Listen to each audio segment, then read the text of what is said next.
Christian Parenting.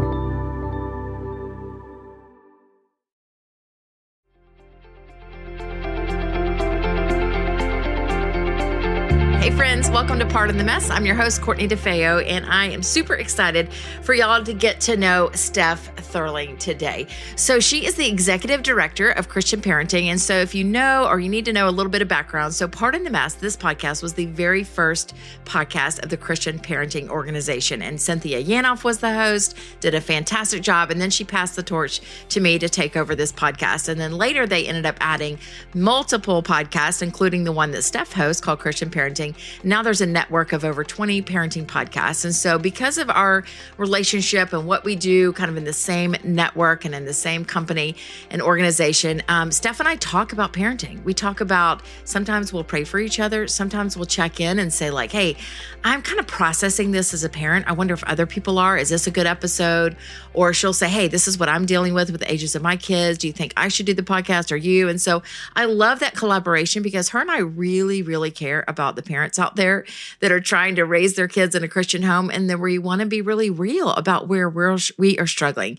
So this is one of those areas that I was kind of waving the flag and processing, going, I think I might have overparented, and kind of pausing to say, what would I have done differently? Maybe kind of waving the flags for those of you that are still got elementary or middle school and say like, where can you back up in a healthy way when it's age appropriate to let them start handling some things and not jump in and bring their homework every time or check their grades and make sure they never miss an appointment or make their breakfast every day, which is a great thing.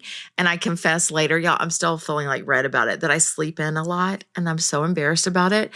But I guess my point in confessing it was like, if you sleep in sometimes, which I'm not giving you a pass to do that, but there's benefits from letting your kids handle some things. So my girls know how to get up on their own. They're making breakfast. They're making their lunch. And now I would really like the time, and I'm working on my health and medical issues and migraines and sleeping and hormones to be able to get up. But I just wanted to use that example to say, like, wherever the thing is, maybe it's like you can never bring your kid lunch and they want you to, or maybe it's they want you to be at every single game or pack their bag. And there is just a disservice sometimes if we do everything all the time for all the years of your life. And so that's all we're saying is kind of look back or look where you are and say, where are areas I could kind of start letting go and letting them fail a little bit, letting them take responsibility of different things from chores to grades to even emotional things. I get overparenting and wrong in the emotional category. Like I'm getting involved in like all the friendship things or the dating or the homecoming plans. And when I go, I just need to back up and let them handle this. It's good for them. So I hope you'll enjoy this. I love Steph. She's a great mom. She's a great leader over at Christian Parenting. So this aired earlier in January on her podcast, and I thought it was too important of a conversation to let it just live there. I wanted you guys to have it as well. So here we go with Steph Thurling.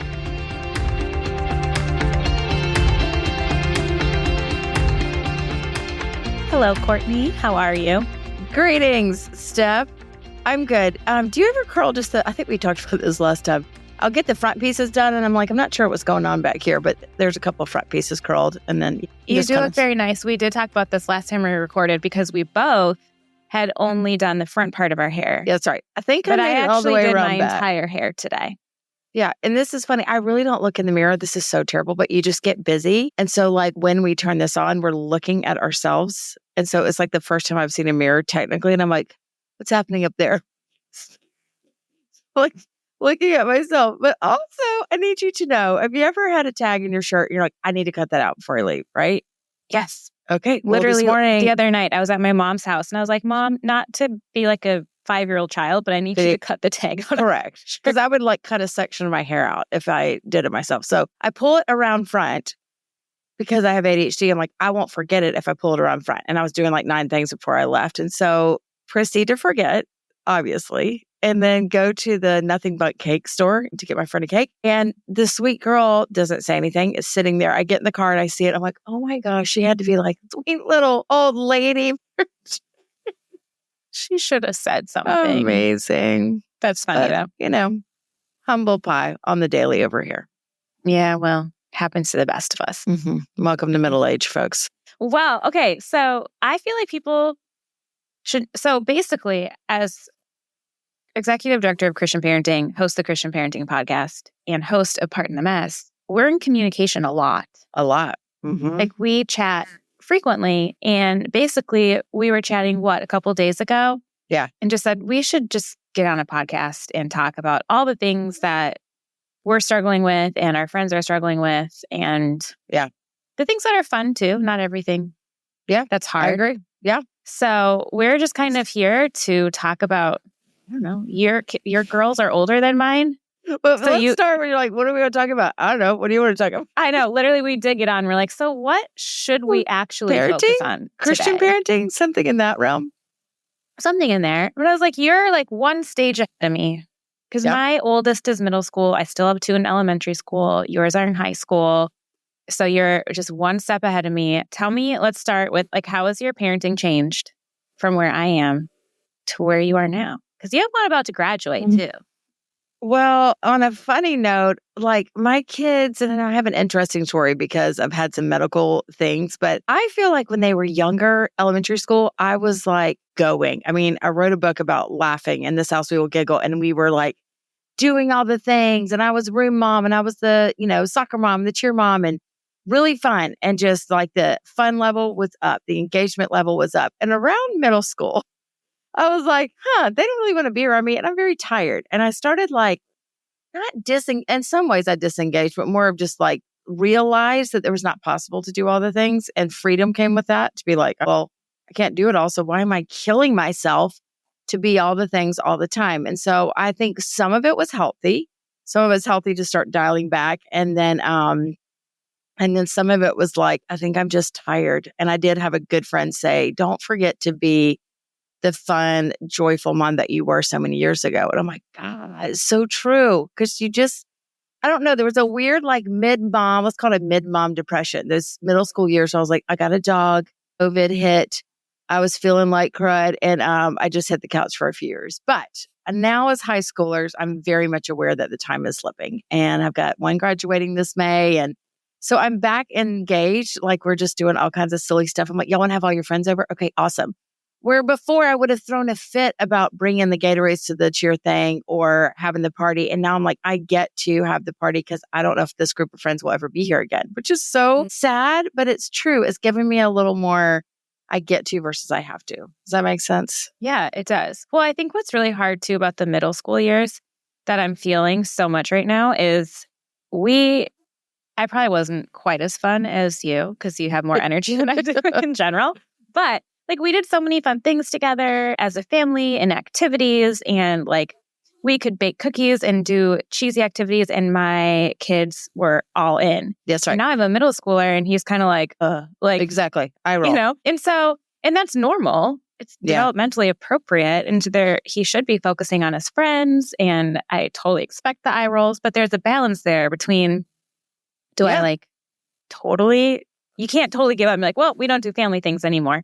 But just not taking it so personally. Totally. And you kind of have to dial back anyway, but it's hard. Yes. I remember Sissy Goff saying, I'm going to botch this up, but she basically said for daughters, and this is probably true of sons too, but like when they're pushing away, that may be their actual signal that they're wanting to pull you in close. And I'm like, we are not mind readers. How are we supposed to know when they storm off and slam the door that this is the day they want us to actually come in and ask them what's wrong versus give them space? And so that's where I think it's tricky, is there's a natural separation happening, which I'm feeling that it's like there's some healthy separation going on. She's going to be ready to let go before I am this year. But there's also like creative ways you can still engage with middle schoolers or even elementary kids to go like, it used to be so cute. We'd all go to the playground. We'd all play. We'd get our Chick-fil-A milkshake and the day was a good one, whatever it was. So now it's more creative to figure out, like for one of mine, she loves music, like loves it, musicals. So she made me a playlist and now we listen to those together. Another one, we're so into acai bowls, like we can't get enough. We're like the connoisseur of acai bowls in the city. Like we have our favorite Nautica bowls. Love you. This episode is sponsored by Nautica Bowls in Keller, Texas. But so like, I think especially I imagine with boys too, you're like, okay, if you don't play the sport they play, how do you still engage with them in a way? I don't know if you play their video game, or how do you do that with boys? It's so hard because I grew up with 2 sisters and not a super sporty dad. And my boys are super into sports and I don't know how to play football. Yeah. I just don't. Yeah. I cannot figure it out. I try. We watched the Vikings game last night, and I know when to cheer. I know when something good happened, but I don't know any of the rules. And so, nor do I want to. Like, no, I know. I really don't want to either. I don't actually know. Both my boys play baseball. I don't really understand what's happening.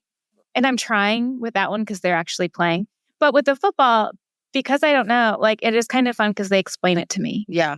And Let me rephrase that. I want to watch someone play football. I just watch football games with this. I'm so glad I'm a girl. Like, I literally was not built to be shoved. No one needs to pat me on the booty. No one needs to pummel my helmet into the ground. I don't want to sweat. Like, just am like, Lord, you knew that I was not supposed to be a football player, but they just live for it. Crazy. They really do. I mean, like, my boys love, and my husband loves watching football, and I like watching with them. I really do. I just don't know. I don't know the details, nor do I know if I really need to know the details. It's good enough. Then my boys get to explain it to me, and we get to have conversations while watching football. And they kind of poke fun at me a little bit, and it becomes this playful little thing. And then there are other things that we bond over, like all the books they read, and they're big readers, so that helps. That's awesome. Yeah. One of the hard things that happened to me in 5th grade. Okay, so my really good friend, I think I've told this story on one of the podcasts, but it's all right. 5th grade, one of my good friends was their teacher, and it was Ella. So it was my first one. And I was still in the phase of like saving her, like if she missed an assignment and checking on the online, thing, like the portal to see like you have missed your math work. And I was exhausted because, first of all, I don't even understand 5th grade math, nor, you know what I mean? And she was like, you need to back up. And I was like, what? And she was like, no, really, the quicker you back up and let her handle this, she's got to be ready for middle school where you're not staying on top of it. She has to stay on top of it. That was the biggest gift because it did not dawn on me. Like, I thought I'm a good mother if I'm staying on her. And some people struggle with this. I know my sister's son, she was like, if I didn't stay on him, he would have zeros. And then you're like, well, he has zeros, which is really hard to stomach. But I'm like, if you've got middle schoolers or elementary, I'm like, do it now because it doesn't cost. It doesn't go on their transcripts, but they will maybe make a C, right? So are you a hoverer in the schoolwork or have you learned the wise lesson? I sure am. Go? Okay, it's time. It's time. It's time. I know, Courtney. I know. But then we get the zeros. That's right. But better at 0 in 6th grade than 9th grade when it's on their college. You know what I mean? Like it counts. Yes. So I did notice and then similar story when they were little, I was one of the 1st grade teachers who's awesome, saw me going down the hall and one of my daughters said, I forgot the paper cheering. I forgot So I was like, okay. And you want to rescue. And she looked at me behind her and was like, don't go get it. And I'm like thinking this sweet little baby's 1st grade and she's crying. And she said she won't forget him again. And so that was so hard. I remember literally getting in my car feeling like, this is what I'm here for. This is why I have flexibility. And so talk to me about that. How do we balance when to show up and help them with the thing? Because there's no right way to do it. But both are important, right? To say, Grace, I understand it. I'm helping you versus hey, sorry, bud. I got a job too, sis. Right. I know. Well, we were talking about this before we started recording too, is that there is a balance, right? Like told you today, my son forgot his basketball clothes. Yep. And my husband texted me because he brought them to school and was like, Calvin will need his basketball clothes. And I was like, absolutely not. Like, I'm recording a podcast today. I have a full-time job. Like, I can't. That's going to take an hour out of my day. And we're a month into basketball. The first week of basketball, he forgot it and I brought his stuff. Because I'm like, this is new. I actually forgot to remind you that you had basketball. And so I'll do it once, one time. And I was like, we've been doing this for a month. And he has a PE uniform that he can wear. Yeah. And so it's not like I'm setting him up for absolute failure where he's going to be like, oh, what do I do? There's an option for him. I like that. It might not be his favorite option, but it's there. Say it was the state finals and you're like, you can't play. I mean, that's probably something that you're like, you know what, I'm going to help you out. But it was like a practice and he's a little embarrassed because I think you did the right thing. You did the right thing. Absolutely. One thing I think do you have any kids with ADHD by chance? Because I have some. I do not, but I have one that is very close. Okay. So if you're listening, and we've had listeners reach out to say, please do a podcast on ADHD. Just know we're working on it. But I think that is a real tricky thing. And similar to other learning disabilities, or my nephew has autism, my sister didn't know what was when he was little, what was behavioral and where to discipline him and what was autism and how to give him graces. So that I just want to say can be really, really tricky. So for ADHD, for years, I thought, oh, sweet Ella, she's just a kid. Man, she forgets stuff. She walks right over it. And realizing later, not until she was a sophomore, that she really does have it. And it's like legit. Like she will just walk straight out over her keys and be like, does anyone see my keys? And we're like, you just stepped over them. Like, I don't understand. But all that to say, I think this also is a layer of trickiness when they start forgetting schoolwork, to go like helping them learn systems, to go like, I would forget where my head was if I didn't have a calendar. I would forget where I was in life as an ADHD person if I didn't have my notes app. And so helping them, you're helping them and you're guiding them, you're giving them tools, not just say you go from mom controlling it to you're completely in control. How can we ease into it? Does that make sense? Yeah. How have you done that? I think Ellis had to learn tricks, things that are, if she has to take a certain medication every morning, like where I place it, and it's become a rhythm and a habit. She also lives by a notes app, and we also have a reset on Sundays that helps us. And it's something that Ron has helped me do. He's very disciplined, and he's like, if you just get your week set on Sunday, you're less anxious, you're less floundering because you look ahead and go. And they've done this to me a million times. Like, hey, mom, tomorrow I'm supposed to brief snacks for 20 people. You're like, hello, like, where was that Sunday when I was at Target or whatever? So I think those kind of conversations say, can you get ahead? Can we look at the week ahead and just best you can, go ahead and prepare.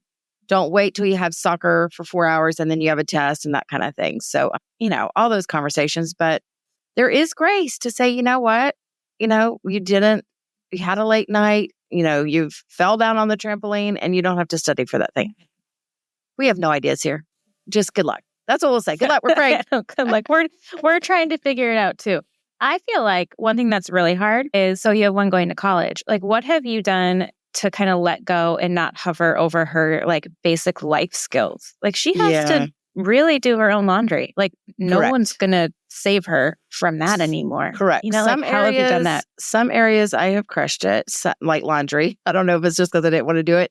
They do their laundry and they've been doing it for years. We say on Sundays, our reset day, if it's not done by Sunday end of day, then I don't even know. We just said, I'm sure there was a consequence, but they just got in the rhythm. That was like, you have to have your clothes done and put up for the week ahead. But there's areas so full confession, I had someone say to me, and maybe it was a good friend that was like, do you think you're overparenting? And I was like, overparenting?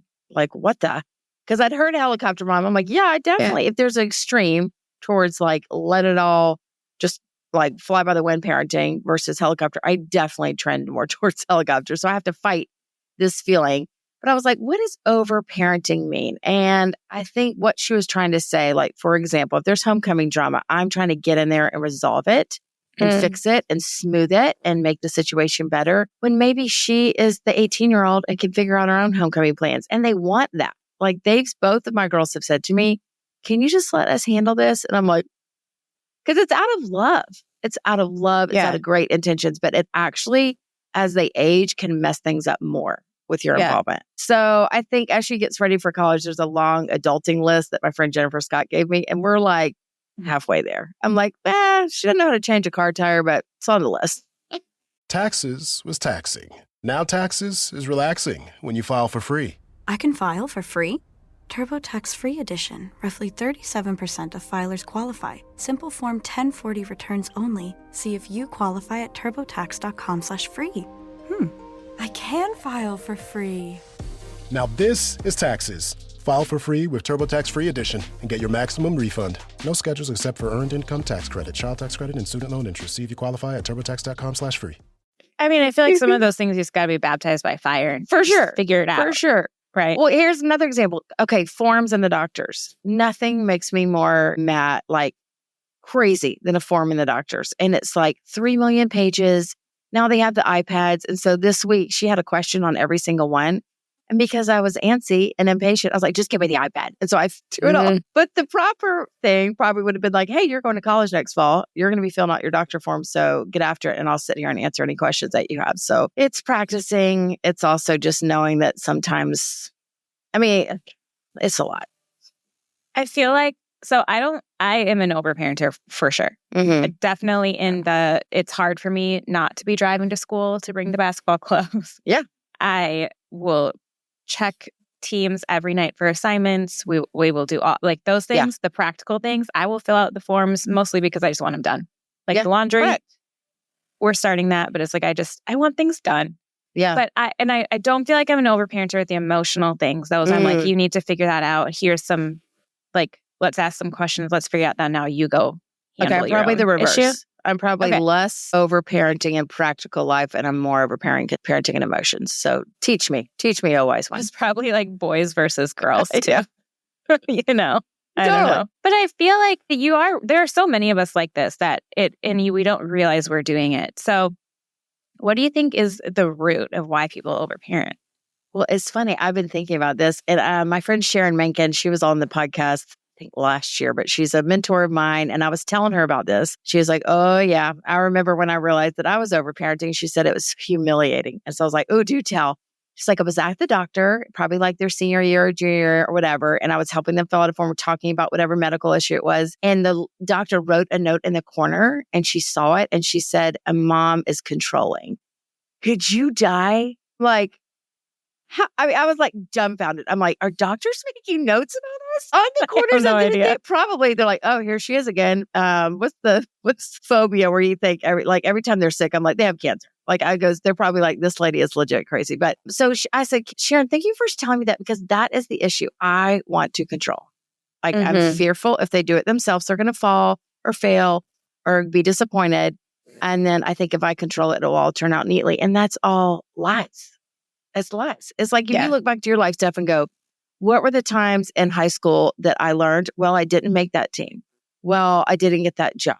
Or my boyfriend broke up with me. Like most of the failures is where God teaches you who you are and how strong you are. And we're preventing our kids from experiencing that by hovering and overparenting.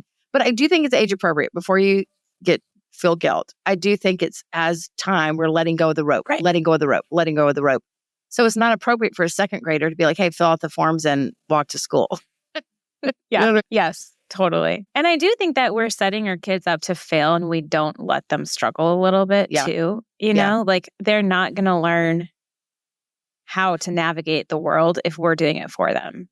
Because what would someone think? Your school friend might think that Steph's a too busy, not present mom because he doesn't have his basketball uniform. But you know that you're helping him learn responsibility. So I think that's another piece of it. You're like, I'm trying to make it all look neat and tidy so the other moms think I'm rushing it out of here. Totally. It's a selfish thing too, right? Yeah, we want to look like our family is put together at all times.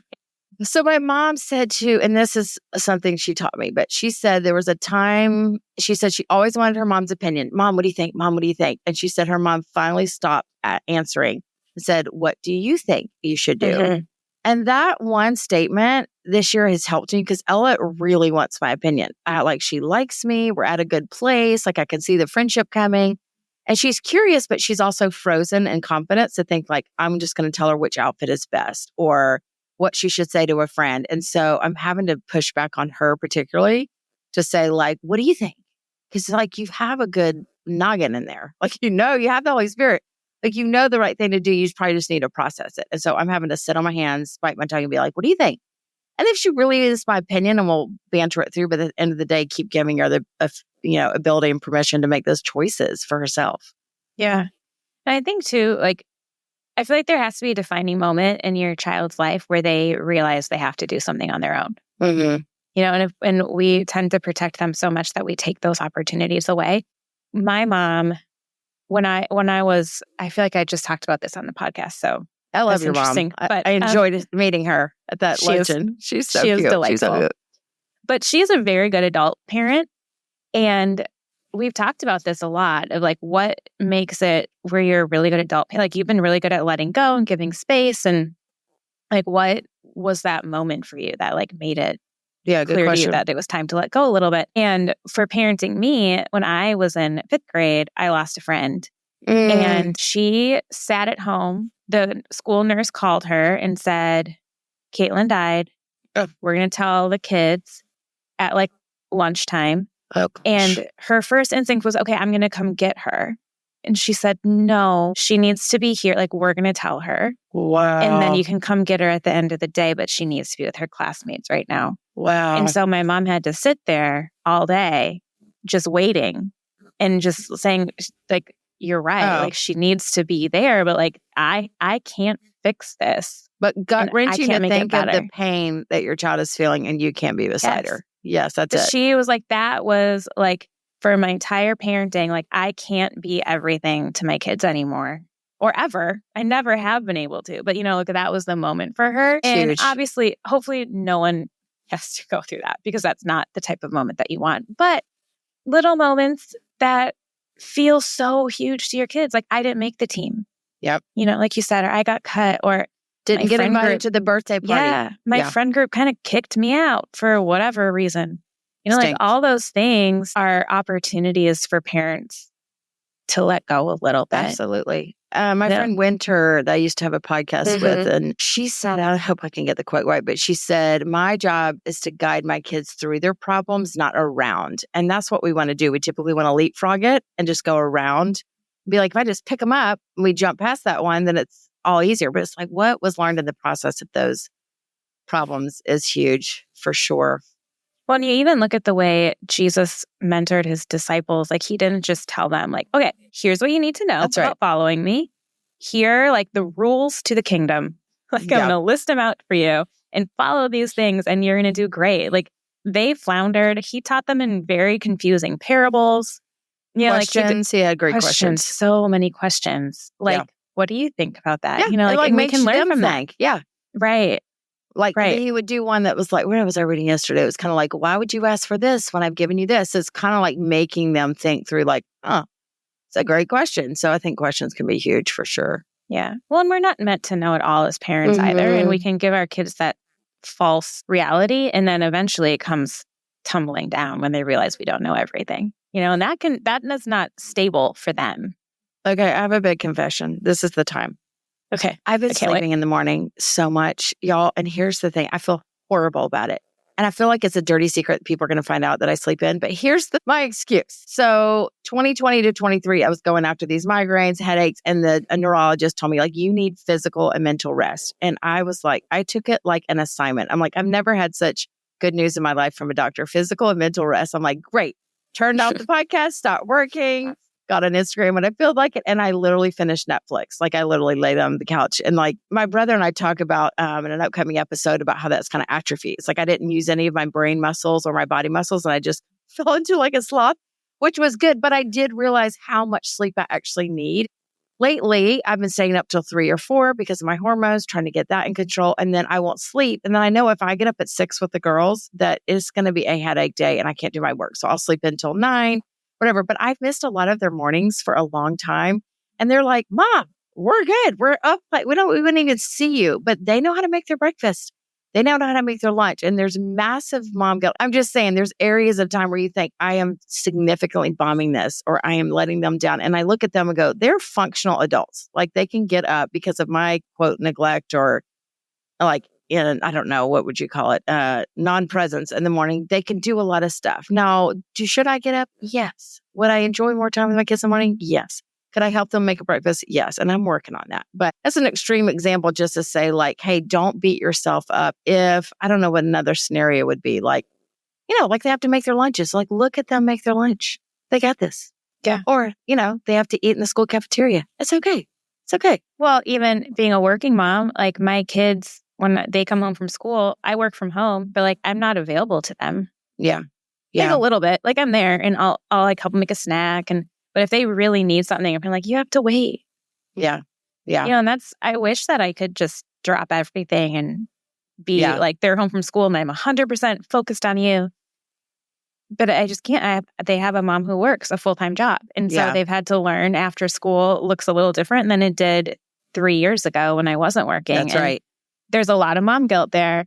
For sure. And you have to let that go. I think mom guilt, my mom guilt has changed over the years, for sure. Yeah. From I'm not doing enough, or I'm not doing it right, or when they're babies, like I'm doing it all wrong, or they're not reaching their milestones. And then now it's like the working mom guilt. Is it like I'm letting them down, or I'm not being enough, or all that? Yeah, I'm not as present. Yeah. As like I should be. I can't like keep the house as clean as I used to be able to. I can't like be at every field trip. I can't do all the things. Here's a red flag y'all can look for. Let me know if you agree with this. We get to do some cool stuff in our family. And I told them, even if it's gifts or travel or whatever, I'm like, if you're entitled or you're ungrateful, those are two really big red flags for me. So if you talk about a mom's presence, if they are expectant that I'm going to drop everything and be there every time, and they act like entitled or like put off, like there was a time they were acting like I was their 24-hour admin assistant. And like, why would you not bring me Chick-fil-A at 11:10? And I'm like, whoa. And I saw it creeping in there and quickly was like, I bring you Chick-fil-A if I can. And if it's a gift, like, this is not like, so I think we had to have a conversation just to say, like, those are some red flags in my mind that I'm helping too much or I'm overparenting, is when you're treating me a little bit like your admin. That's like, bring this to me and I'll have Chick-fil-A sauce on the side. It's like, whoa, like, yo. So I think those, if you're mostly at home mom or even a working mom, I think having those times where you kind of buck up against it and be like, I would love to do that today, but I'm in a meeting. Or like today, I am going to a birthday lunch with a friend and Larson has to sit at the school for 40 whole minutes and wait for her sister. And she's like, what? I'm like, no, this is my friend's birthday and I got to be there. And so those little things that you've quick feel guilty and go, all right, no, she's 15. She can sit somewhere for 40 minutes. So look for those. Expectant attitude, entitlement, and then just ungratefulness are red flags to me. Yeah. Okay. To like start summing up our time, what are like a few practical things that you think parents can do that have helped you or that you're working on that help you to like not overparent so much? Pause. I think our gut reaction is we love them. I want to help them. I want them to have the best life ever. And so just pause. And I'm preaching to myself. We would say pause before you pounce on anything with an email to a friend. So pause before you react to a request and go, I don't know. Let me think about that. I mean, in the moment, he's like, hey, I'm calling from school. I need my basketball thing. You're going to have to make a quick decision. But a lot of times you can just pause and be like, I don't know. Just take a minute to think through the whole thing if you can. I think pause helps a lot. Well, I think pause also helps with the reactions too, because I can very quickly be like, Calvin, no, Griffin, stop, like Harriet, stop, and just not be as gentle as I need to be. Yeah, when absolutely. they're requesting something of me. So pausing to make a good decision and to react well is always a good idea. All right, I have another one, affirming. So if Ella makes a decision, because it's her decision, and I would have done it differently, I would have folded the laundry differently, I would have picked a different shirt, like questioning and critiquing their decisions just eats away at their confidence. So just saying, once you've said, hey, it's up to you. If you mean that, then be like, great choice. I mean, if it was like something wrong, right and wrong, yes. But if it's like a different color than you wanted, if she, bought the present you wouldn't, I'm just like, it's okay. Great job. Or she felt out the form and feels stupid about it. It's okay. Yeah. So that I have to fight against that of like saying it's their choice and then critiquing them. Yeah. I teach Sunday school at our church. I have 3 to 5-year-olds. And I can't even tell you how many sweet little girls come in and their parents are like, can you tell she dressed herself today? I'm like, I sure can. And she looks adorable and she feels so confident. And you should just embrace that. Like, just embrace that she feels so good in that Elsa dress and the cowboy boots. And like, that's the worry of a parent's opinion, that you have to make a disclaimer like, I wouldn't dress my kid like this, just so you know. Like, no judgment on me. I'm actually a very tasteful mom. So I'm like, nobody thinks that you put your daughter in that mismatched outfit, but everybody thinks she looks adorable and she feels really good. Right. That's right. And so just let it be. That's right. Because someday she's going to wear all Lululemon or something. Right. Or then it's going to be bigger stakes. Like, so they might be choosing polka dotted skirt and a striped shirt, but then later they're choosing friends and you can't just choose their friends for them. And so as you go, the stakes get bigger and bigger to go like, hey, I trust you. Like, I trust you and I'm going to have to let that play out. There's sometimes they switch friend groups and you're like, I don't know. Like, you're like, pray about that one. But at some level, they're going to have to learn discernment on friendships too. Yeah. So start with the close. Mm-hmm. Mm-hmm. I think for me, one thing that has been a game changer for at least my thought life and thinking through parenting and am I overparenting? Where are my boundaries? Sissy Goff did an episode with me and she said, I've actually played it twice because it's so good. But she said, what are 2 things that you're doing for your kids that they can do for themselves? And what are 2 things that you're doing for your kids that they can almost do for themselves? Great. And stop doing all 4. Wow. I know. In my head, when she was talking, I was like, okay, so stop the 2 and then ease out of the other 2. And then she said, stop doing all 4. And I was like, wait, what? So good. What about but you think about it, you're like, okay, if I had my kids cleaning their bathroom for a while and then I quit because it wasn't getting quite clean enough. If I had just let them keep going, they would have figured it out. Absolutely. But I prevented them from figuring it out. So hard. So I hard. have to start over with that whole process. This is so helpful to me to think through. I liked what you said about Sissy. I would just do everything Sissy says. Is that one of our taglines? Whatever Sissy Goff says, we'll just do that. Basically. I mean, if I could have her, I think I told her, if I could have you in my back pocket, just telling me things all the time, my life, I think, would be immensely easier. The problem We'd is all be overparenting less. The problem is I do. We text on regular occasion and it's everything in. This is where, the fruit of the spirit, self-control, folks. I'm like, I want to text her on the daily and I don't. And I'm like, we'll talk about life and business, but not kid problems. I want to be like, hey, how's your lunch? Question, asking for a friend. If a 15-year-old sasses you in the car, just for example. Not my 15-year-old no, at all. No. Never. But okay, on the contrary, I will say this. My mom loved the snot out of us. And I do think if you have to lean one way, I would say overparenting in an over-loving way, they're going to be so grateful. And so if you look at the extremes and go if I just hands off, you do you, boo, go figure out your own life.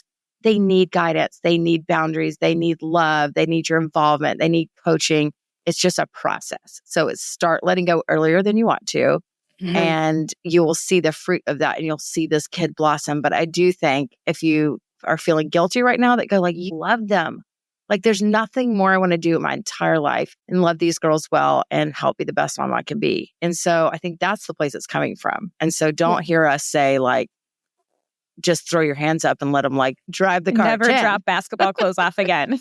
Please. The kids are please help me every now and then. So they'll feel grace through that too. To be Mom, I really messed up. Can you help me out? And be you know what, bud?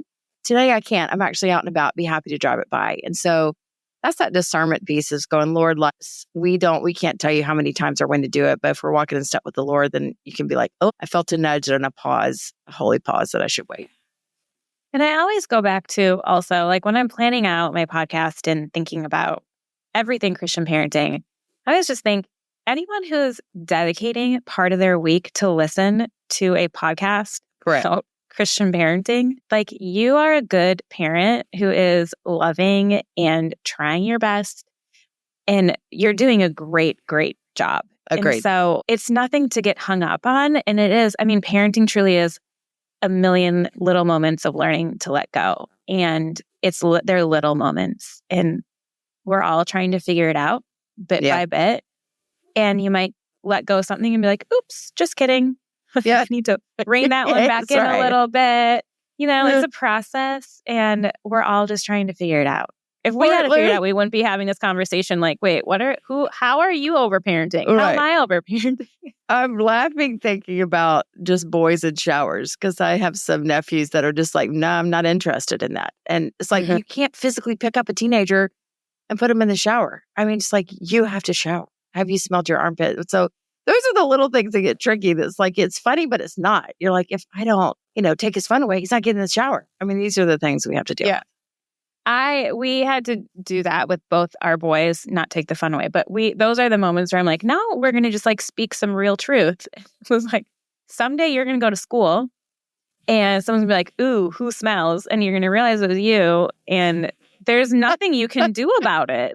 You are stuck there as the smelly kid. So and the girl you can make had a choice. Crush on is just written you off, buddy. Yeah. So it's then you get to make a choice. Do you want to be potentially the smelly kid or do you want to just spend 5 minutes right now taking a shower? I love it. So good. That's so good. Tough love. I don't know. You probably didn't have to do that with your girls. No,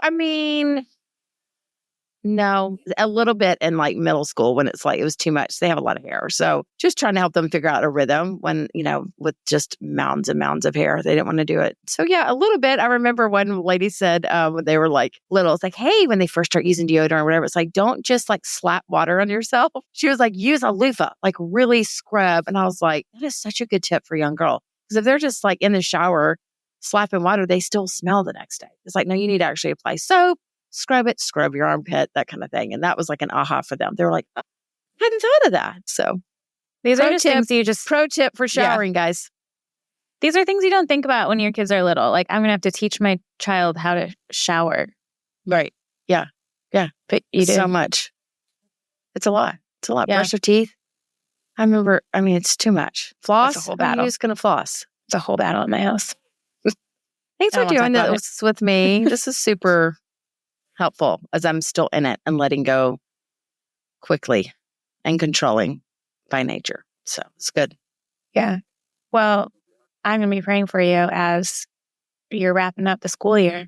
Thank you, friend. Thank you, friend. I'm really excited for her. It's like really hard tears at the beginning of the year, just that we're here. It's just like, oh my gosh, I love parenting. I love having her in my home. And so she's not dying, but she is going to be moving on to a new phase. And so it's just sad, but she's ready. Like everyone told me, my friends that are older than me are like, they'll be ready. Like you can see the adult in them that's ready to fly. And she is. And so that's a great piece. Just like, I'm not crying over her. I'm crying over, I'm going to miss her like a friend. Like, I just want you beside me in life and at the dinner table. But, all good stuff.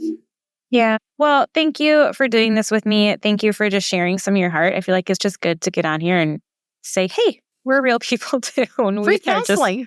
Figuring out. I know we had a little session here, didn't we? Now we just need Sissy Goff with us and we'll be just good to. Sorry. So fun. Appreciate you, Steph. I love, we were laughing early because we're both podcast hosts. And I was like, I submit to your authority, but honestly, you are the boss and you do such a good job at leading this whole network and this ministry. And your heart for parents is so much bigger than anything selfish or anything about you or anything about making money. It's like you care about all the parents listening and that comes through in your work. So thank you. Thank you. That's so sweet. And if you guys are listening and you have questions for us, or you have more things that you want to hear about, whether it's questions about overparenting or topics that you want us to cover, just reach out to us. You can email info@christianparenting.org, or you can go onto Instagram, either the Pardon the Mess account or the Christian Parenting account, and just reach out because we would love to hear from you. Yep, absolutely. Yeah. All right. Thank you, Courtney. Thanks.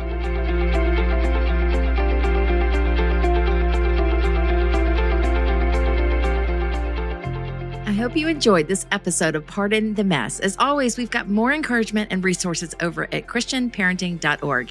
And you can also stay connected with us on social media at Pardon the Mess. And if you like this episode, I'd love for you to do two things. Press follow on whatever podcast platform you love, and also be sure to leave a rating so other parents can find us. Remember, you're never alone in this beautiful mess of parenting.